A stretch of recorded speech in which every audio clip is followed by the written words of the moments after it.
So let's start with Pete. You're on the hot spot first. Okay, can you hear me? Yep.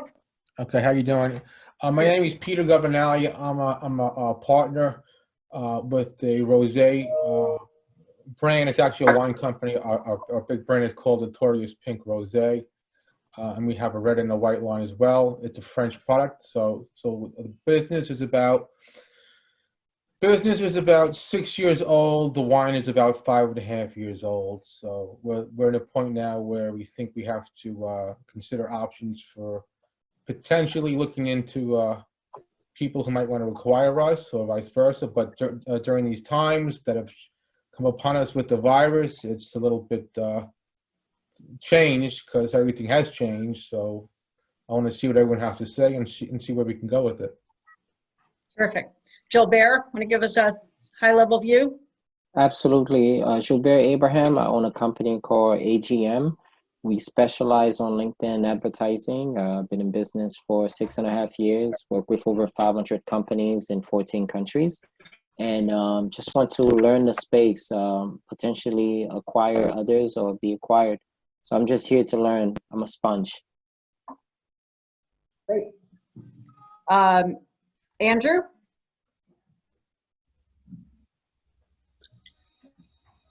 Andrew, want to just give us a quick intro? Sure. Hey, Kathy.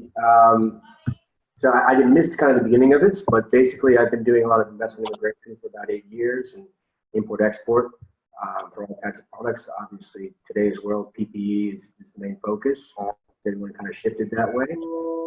I think in the grand scheme of things, if there's a lot of information to be had here in any way, shape, or form, that's kind of my goal. Great. Thank you. Lee, take your mute off and tell us about yourself. Take the mute off. Oh, you don't have mute on. Okay. I don't know how to do that. No, no. Okay. You didn't know I could be so quiet, did you? I didn't know that.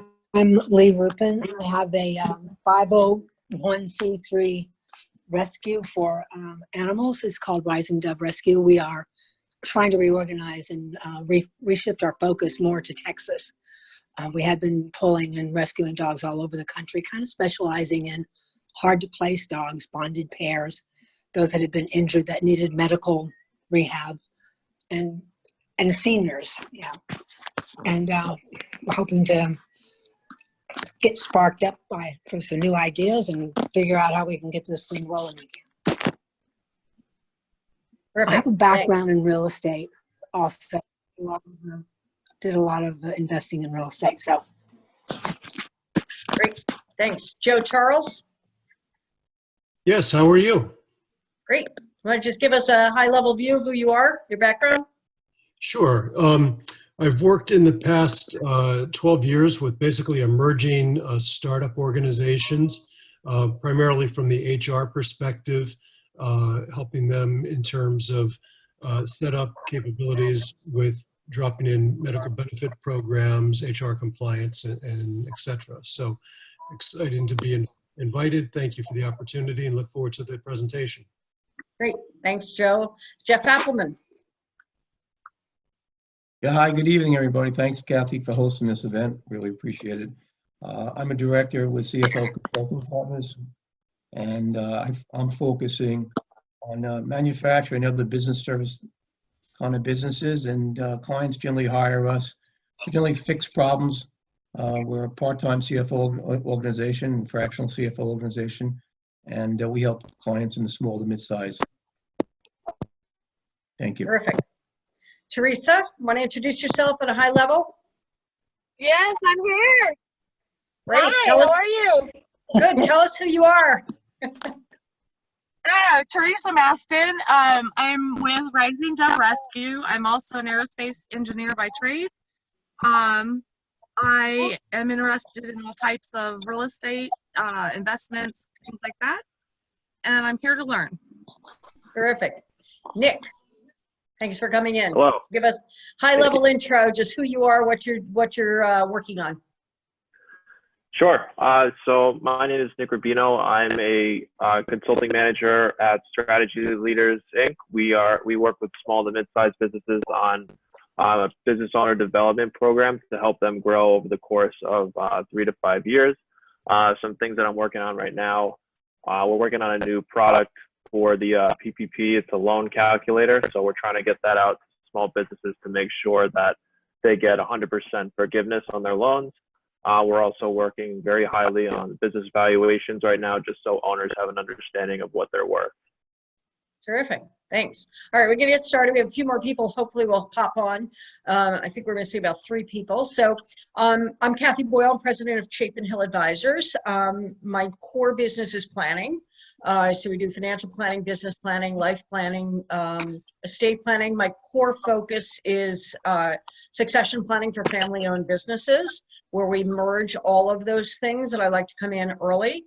We also host events to bring our network together. So that's an extension here of the events.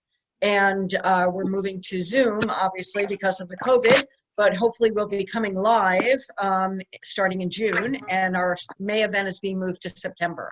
So these are topics that both portray the expertise of my sponsors, the panelists, as well as topics that I think resonate within our audience. So we're going to, can I mute? Got it. How do I do that, Keith? Sorry, I'm not the queen of Zoom yet. Well, as a host, you should be able to mute all in your control box. But is it on the upper right or down the bottom? It's in the participant box, I believe. Let's see. Oh, I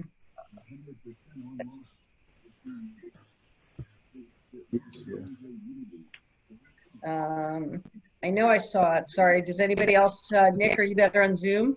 Where is the button where I mute all? Should be in your bottom left. I think that'll give you the option. I know that gives you the, if you're the host, you might be able to mute everybody. I know I can just mute mine. Audio settings, here we go.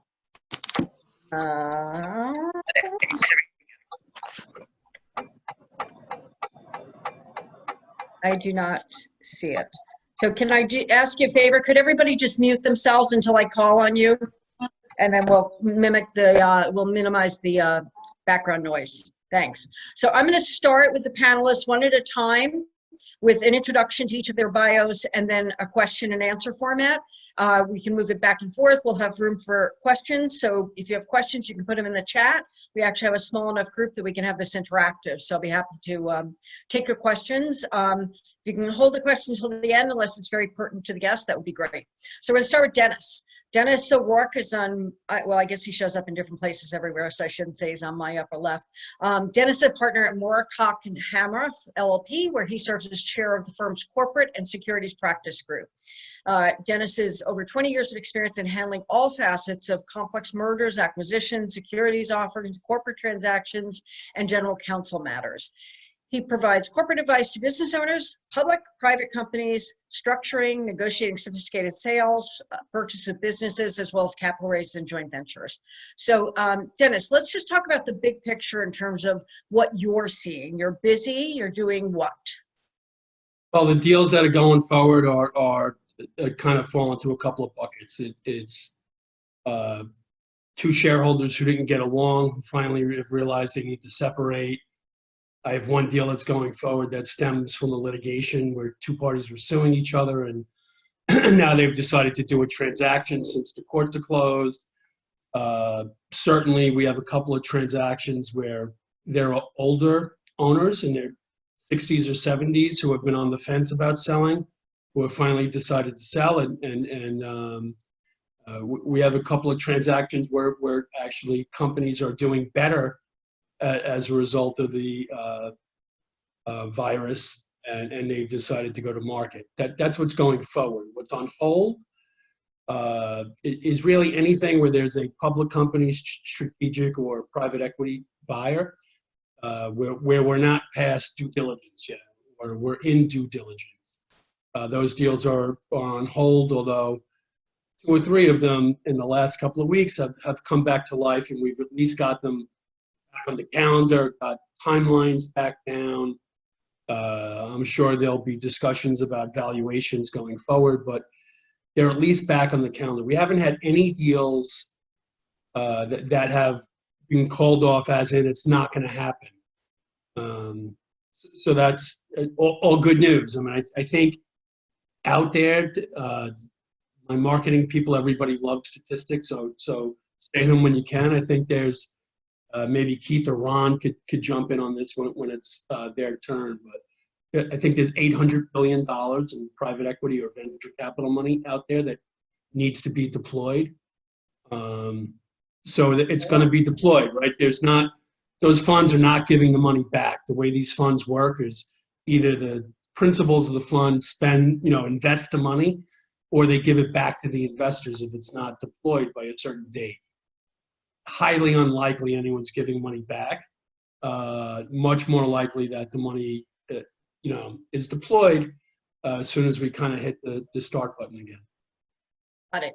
So how about deals at risk? Are you seeing, buyers pull back that were on the verge of? You said none of your deals are cratering, but have you sensed that in terms of general reluctance? No, I don't see that. I think that, the problem we're having now is the problem that's unrelated to the fundamental economy we have. I mean, if you're trying to sell a hotel or a restaurant, that's going to get rethought. But if you're not in one of a directly really harmed business, I don't see. Again, multiples may change a little bit, but I don't see the pace or the appetite for buyers to slow. Again, caution is going to be out there, but I don't see it. I see deals continuing. I don't see them. I don't see that happening where deals are just buyers are going to pull away. I don't see it. A lawyer with a glass half full view. The rarity. You got to remember, our economy was extremely strong prior to this, right? And I think the fundamental economy underneath, when we hit the start button again, is going to be good. There's going to be some industries that are that get hurt. So, and then trickle through in, like Peter and his wine business. I don't know how much you sell to restaurants and hotels and airlines and stuff like that, and cruise ships, but you're going to have people like Peter who may get hurt because restaurants don't come back, right? But you're also going to have opportunity. So if you think about it, a lot of business owners, when the PPP money runs out, are going to have to write checks back to their own business. They're just not capitalized. Right. Right. And a lot of owners just aren't going to want to do that. So they're going to decide to sell instead of, right? So if you have a business that pre-COVID was worth $10 million, right? So maybe post-COVID, you sell it, you're going to have a choice as a business owner. Put $1.5 million back into the company or sell it for $6 million, right? A lot of owners are going to decide to sell it for $6 million. Right. I think I'm personally feeling that people have gotten scared. So if you were 65 and thought you had 10 more years to work the business, I think this has shook people up enough that some of those guys are rethinking it in terms of reselling. But we're going to come back to you, Dennis. Let's move on to Ron next to get some of his high-level thoughts. So Ron Lehman is head of investment banking at Bruderman Brothers, LLC. He oversees all the transaction activity. He's got over 20 years investment banking, merchant banking, corporate finance. From 00 to 08, he worked for various Bruderman entities as both a buy and a sell side advisor and a principal in several merchant banking transactions. He joined a privately held diagnostic imaging provider where he managed their acquisition and corporate finance activities. He came back to Bruderman in 2010 to oversee the firm's investment banking activities. He's got a personal focus on business services, healthcare, IT, logistics, and distribution. He's also actively engaged in many transactions, portfolio companies through Bruderman's merchant banking subsidiary, Sandy Hill Investors. He's got a BA from Columbia, worked at Deutsche Bank from 98 to 2000, and has a 7 and a 63. So Ron, I think you and I are more in the bear camp than our Mr. O'Rourke here. What do you see happening high level? What do you have a couple of deals that are still going through. What do you think's happening in the marketplace? Yeah, so I mean, I think they fall into a couple of buckets like Dennis mentioned. He and I are actually working on a sell side for a smaller healthcare logistics provider. And they're a business that's growing. So they're sort of mission critical, transporting pharmaceuticals from institutional pharmacies to hospitals, long-term care facilities, et cetera. So that's an example of a deal that we're 2 weeks into the process now. I think the reception's been pretty positive. I think there are a lot of sponsors out there that want to see new quality deal flow. But at the same time, I think there's some hesitancy about what's going to happen because so many of them and so many lenders are dealing with problems in their portfolio companies. So when you're really saying buyers, you're talking PE at this point, correct? So this is going to be, this is a combination of pure play strategics that are sponsored by private equity funds, and then private equity funds that focus on either healthcare services or logistics. Okay. And then on the other side of that coin, we were about to take out a fairly large airline services company. So they provide outsourced linen and laundry services to all the major airlines. And that is DOA indefinitely. So, and I think we haven't even had a chance to think about when that might get resurrected, how we position the company, because he's still trying to figure out if he's going to be able to pay rent next month and still laying off employees. So right. So that's one particular industry. Boeing went to the table with 25 billion. They're supposed to have a burn rate of 20 billion this year. The CEO of Boeing actually stated that he does not see air traffic returning to pre-pandemic levels for 3 years. Yep. And then you have Buffett selling his entire airline position. So I think when you have news like that, and the transports are definitely underperforming. So those are deals that are not working. What do you see going forward? Do you see glimmers of opportunity? I mean, obviously medical devices, logistics, distribution companies. What kinds of deals might get done? So I think a deal that we're working on that's kind of in the middle is a medical device company. So it's an earlier stage, but very fast growing top line business. And they were doing fantastic in January and February. You know, March trended down. April's down a little bit more, but still doing fine. And I think in speaking to the CEO, he's expecting that sort of May looks like April, right? And hopefully June looks like January and February.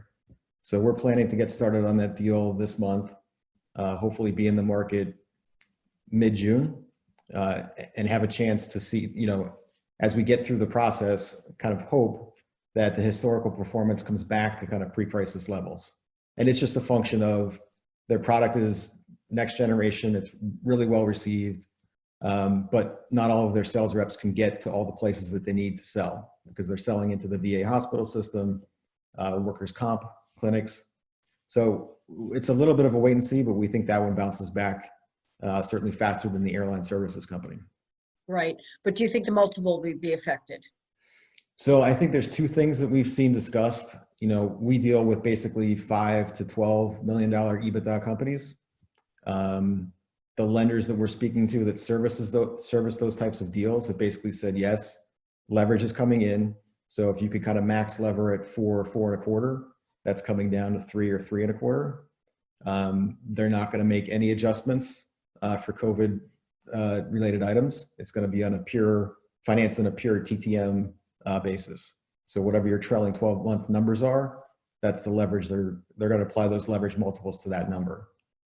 So if you're thinking about trying to keep purchase prices at pre-crisis multiples, I think where that multiple would come down because of lower leverage, any affected purchase price is going to go back to the seller. So that's going to be in the form of an earnout, bigger seller note, or maybe a bigger participation in the equity going forward. So you're going to participate more as an owner. You're not going to walk away free and clear. Correct. It's just going to be more on the seller to show that performance in the future. Right. To minimize the risk for the buyer. Yep. So then let's move on to the disconnect between the market. You know, April, the best month since 1987, S&P trading at 17 times last year, 18 times last year's earnings actually, and GDP being ratcheted down 20 to 40% depending on who you talk to. Earnings are only estimated down 10% for Q2. So what do you think about the disconnect between what's going on in the deal market and the roaring stock market? Well, we also have a pretty decent sized asset management platform. So managing money for wealthy individuals. And I think the guys that run those strategies are fairly confused. And I mean confused in the sense that to Dennis's point, I think you're going to see a wave of layoffs come later this year. I think you're going to see another wave of the virus come later this year. And I think that's just going to serve to create a lot of questions about how the market can kind of come back to almost pre-crisis levels when there's so many issues on Main Street. Got it. So we'll see whether reality sinks in to the market or if the market's actually correct. We'll see. All right, so let's move to Keith now, and then I'll circle back with each of you. So Keith D is founder and CEO of president of Osage Advisors. He's got more than 30 years of experience advising business owners and family of mid-sized companies, helping them maximize value through the M&A and capital transactions. Over the course of his career, Keith was a partner of a CPA firm, ran several privately held businesses. That unique combination of financial and operating experience enables him to understand and meet the goals and objectives of his clients. He's worked in a variety of industries, including manufacturing, business services, IT, healthcare, and distribution. He also holds his 63N7. So Keith, you're up in the middle of Connecticut. You have a little bit different kind of sector than, say, Bruderman. So, what are you seeing in the market in terms of deal flow and what's happening, what's not? So for our firm, we have two deals that are moving forward. Both the deals were pretty far down the line. One was in deep due diligence. The other one was contract negotiation. And we're waiting for a sign off from a customer, basically, to hope to get the deal done. We have 3 deals are on hold. 2 of them are in the what I call B2C category.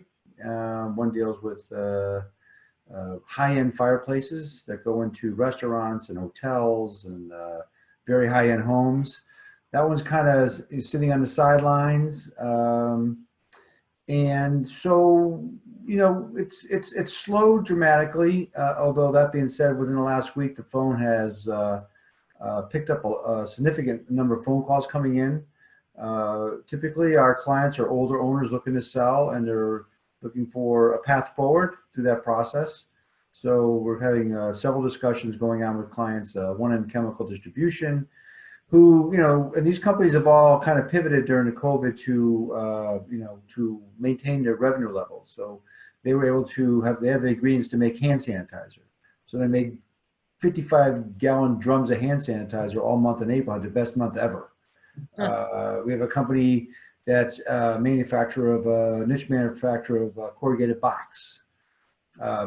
So his business is maintaining well because no one's going anywhere, everybody's shipping. So, and they do shorter runs, that type of stuff. So there are areas of that are maintaining, thriving in this economy, and then of course there's a number of industries that are really in deep trouble.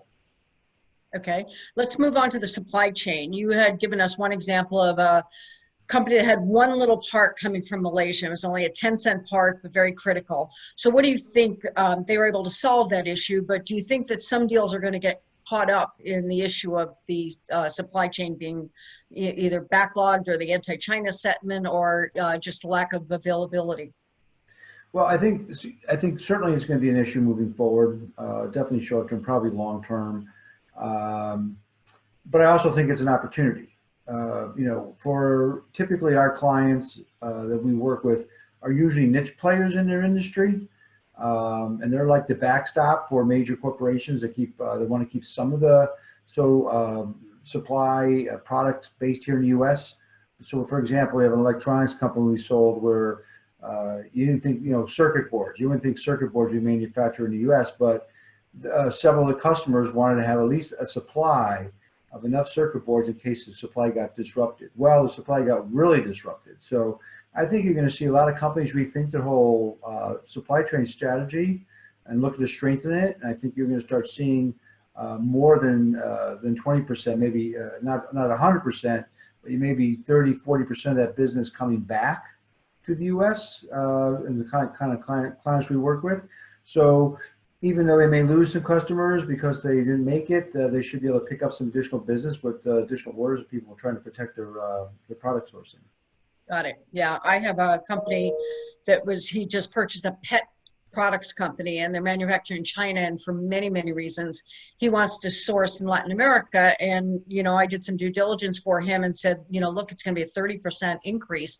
And he actually said that's not a non-starter between the anti-China sentiment, the tariff he's paying, the shipping, the amount of time. He's tying up a ton of capital and ordering more inventory than he needs because of that. So I think, in my opinion, you're going to see a shift in terms of supply chain. So your clients are very similar to mine. There's 5.5 million family-owned businesses in the United States, and the average age of the CEO is 60. And, they're always, I'm going to work here till I drop. But do you think that this COVID has sort of shook up people, and the calls that you're getting are now like, gee, maybe I don't want to slip through this for another 10 years? Yeah, I think a lot of business owners, quote unquote, have had it. I mean, you've been dealing with a number of issues your whole career, and then this drops on you, and the stress level, anxiety affected with this pandemic is just really hitting people's mindset very, very hard, and they want a solution. They're ready to get out. And how they do that is, is coming up with a plan. And how they come up with a plan is engaging, someone like Osage or Ron to kind of position their business for sale. They don't want to be in it anymore. They don't want to reinvest that money that Dennis was talking about. They just the human toll, the capital toll, the stress toll, anxiety toll on a 50, 65, 68, 70, 72-year-old business owner is just, it's just too much for them at this point. They want to get out. Got it. Okay. All right, let's move to Allan, the numbers man, and then we'll come back to each of you. So Allan Tepper is the co-founder of CFO Consulting Partners, which he founded in 2006.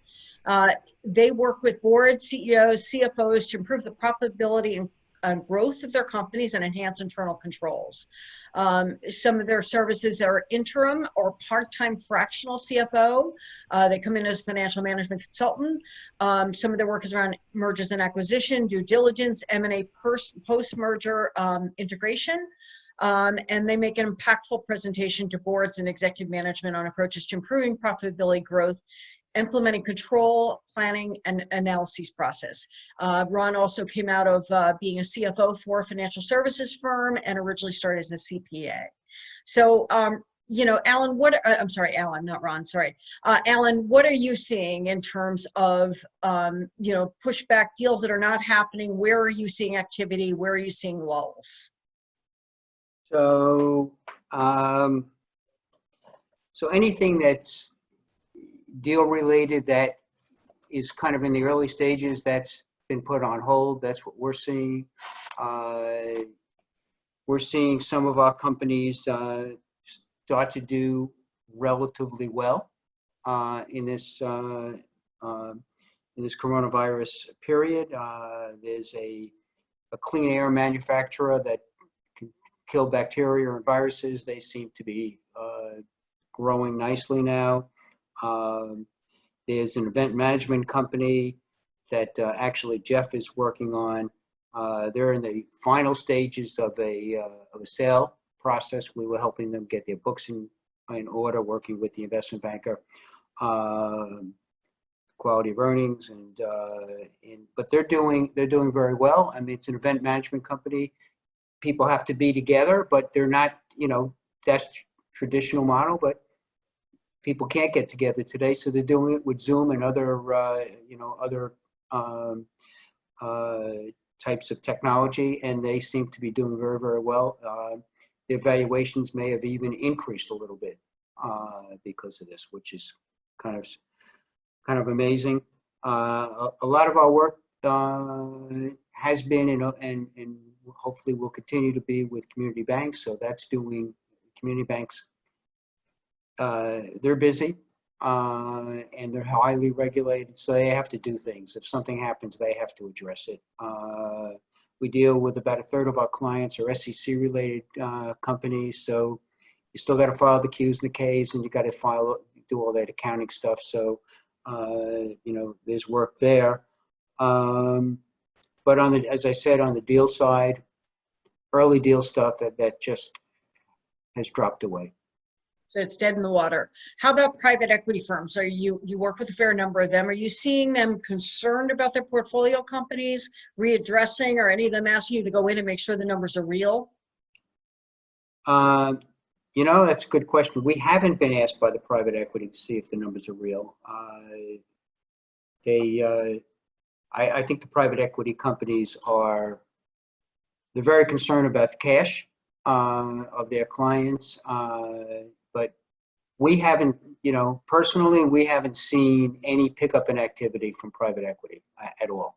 It's steady to declining, actually, from private Got it. equity. You know, Got I it. don't know what Ron is seeing, or Dennis, or Keith, but we haven't seen it. Got it.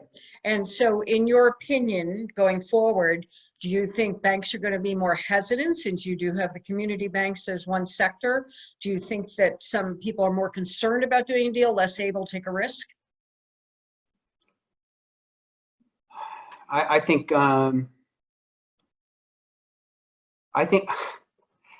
you know, banks have to be concerned with, you know, the loan loss at this point in time, right? I mean, there's going to be just enormous buildup of reserves at banks.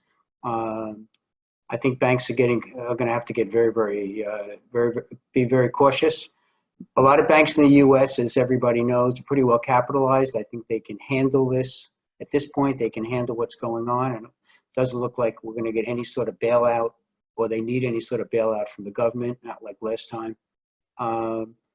But you know, loan losses are going to be a big issue for banks for quite a while. Well, Q1, they allocated an extra $25 billion, and that's not done yet. So I think that's going to continue. Dennis, I'm going to come back to you, Mr. Optimist.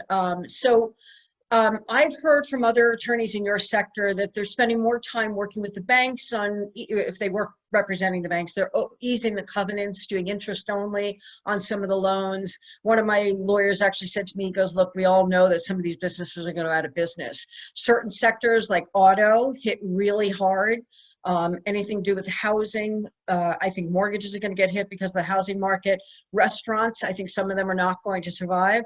One survey I read this weekend said that 36% of small business owners that were surveyed said if the social distancing lasts until October, they won't be able to survive.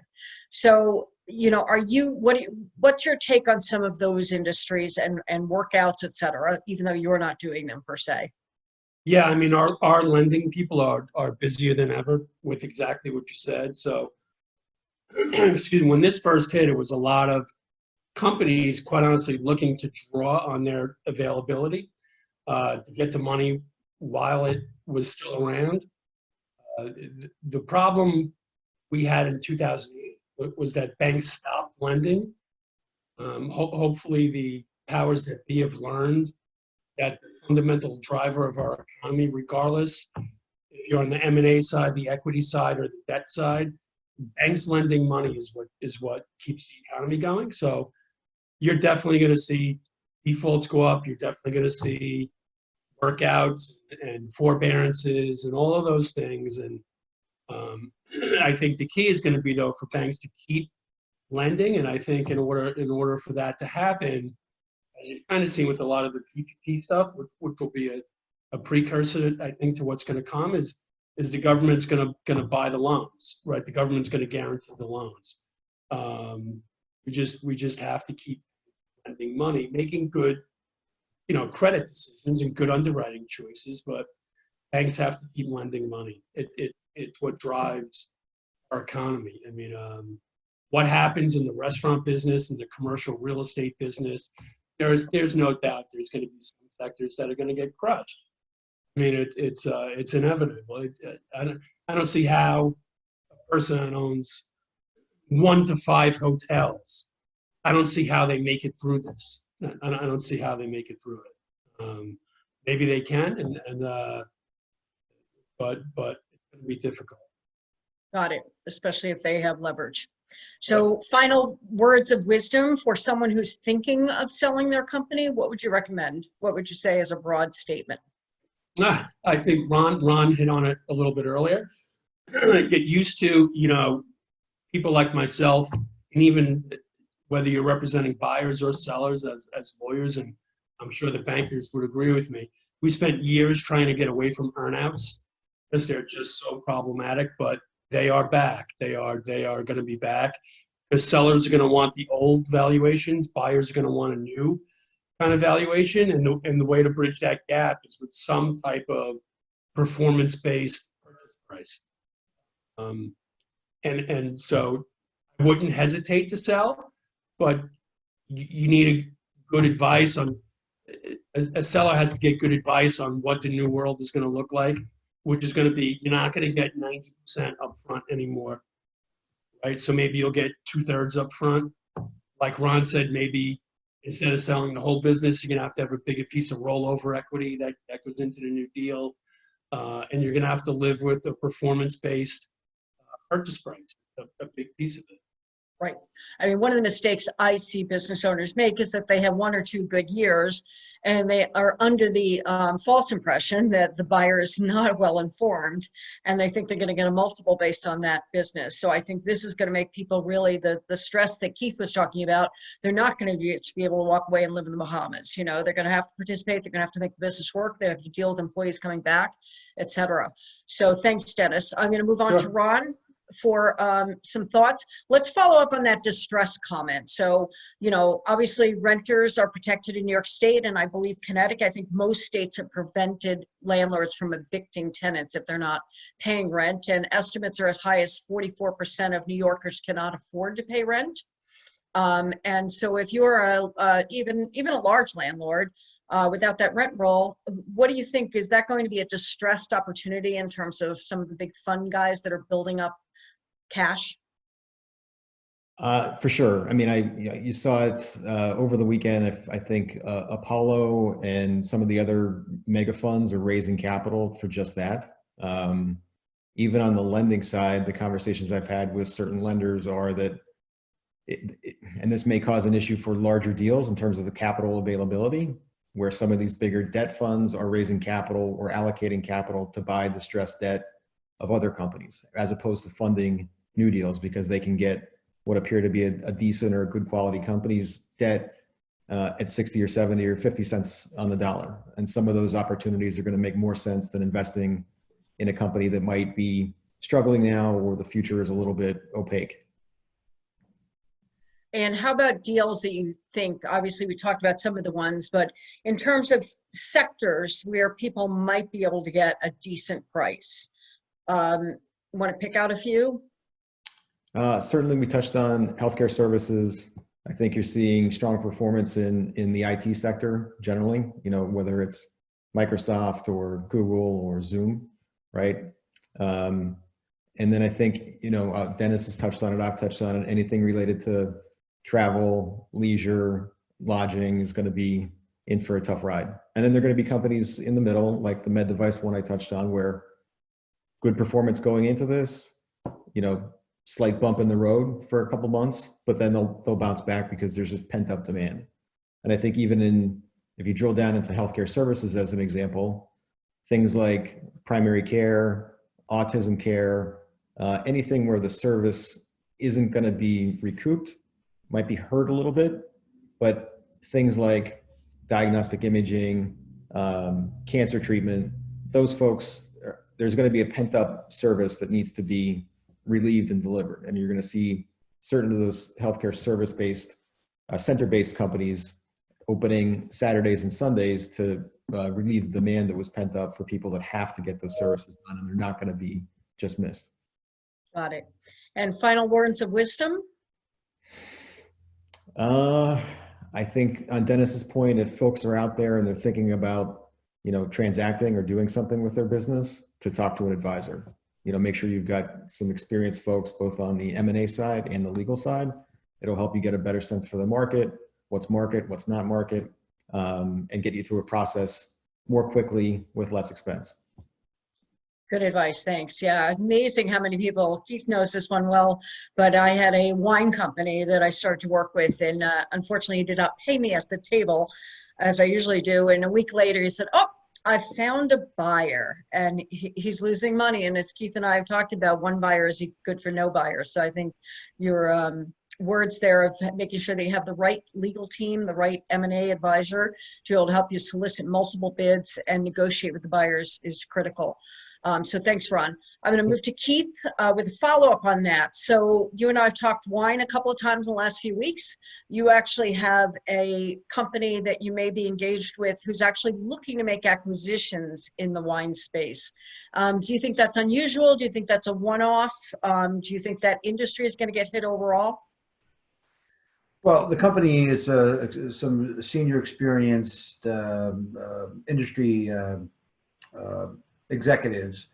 They're looking to raise a fund, looking to raise capital to start acquiring some of these small boutique, wines that have limited distribution, high overhead, and really can't get the products to market. And the goal is to use their current supply chain distribution chain to get their products to market, and then support it with brand ambassadors, marketing and sales, and some other shared services, so they can take this family-owned, smaller business and expand it regionally into other areas. Obviously, in the United States, you got the licensing in this state and that state, everything else. But so the goal is to start a build. It's kind of like the buy and build approach. They already have one winery that has a distribution in 36 states that is that's going to be part of the deal, and take that as the platform and add additional, not just wine, it's also beer, other spirits, even some non-alcoholic spirits that are the craft market, and start consolidating that, because that market is going to get hit and hurt in this environment. So, and the money's out there. I mean, to Dennis's point earlier, I got 3 announcements today of PE firms buying companies. Right. What stage? So there's $1 trillion plus or minus out there. The PE firms are being creative. They're looking for opportunities. Obviously, it's a case-by-case basis, but every deal now, no matter what you hear, we want to do deals, until they see the deal and see what it looks like. It's case by case, but the money's out there and they want to make things move forward. So, if you're profitable and are in a good niche, not if they're not profitable, if it fits a niche, to Ron's point, Dennis's point, and if you're a business owner in this market and you're thinking of selling, you owe it to yourself. You still got to test the market. What's going to happen now is you're going to get the very opportunistic buyers to be pleasant about it, breathing down your throat, looking to get your company. So you need to be represented. These are sophisticated buyers with, and looking to get a deal done. And if you're a business owner who's never been through anything in your life before, like selling your company, you need to be represented more now than ever to test a market, to make sure you're getting the best value you possibly can for your business. Got it. Perfect. Thank you. All right. Alan, I'm going to get back to you on the numbers. So obviously a lot of this work that your firm does, you have a couple of different verticals, healthcare being one of them, food and beverage being another, financial services. And a lot of the work that you do is merger, post-merger, private equity firms buying a portfolio company, matching up their books. How about on the companies that we're talking about, people that are thinking of potentially selling their firms? How can your firm or any fractional CFO be of benefit to a firm like that? You have to take mute off, darling. Okay, thanks.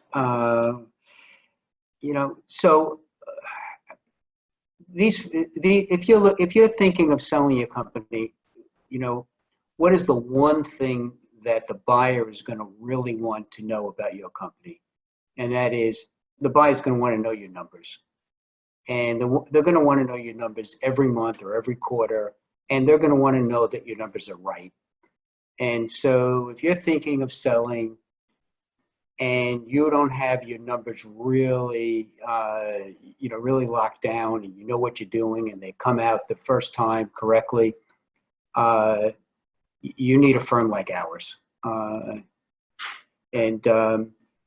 So that's the benefit that we offer these companies looking to get ready for a sale. I mean, it's just really get yourself ready with your numbers. Make sure that everything is working properly. Make sure you can close your books. Make sure things are accurate.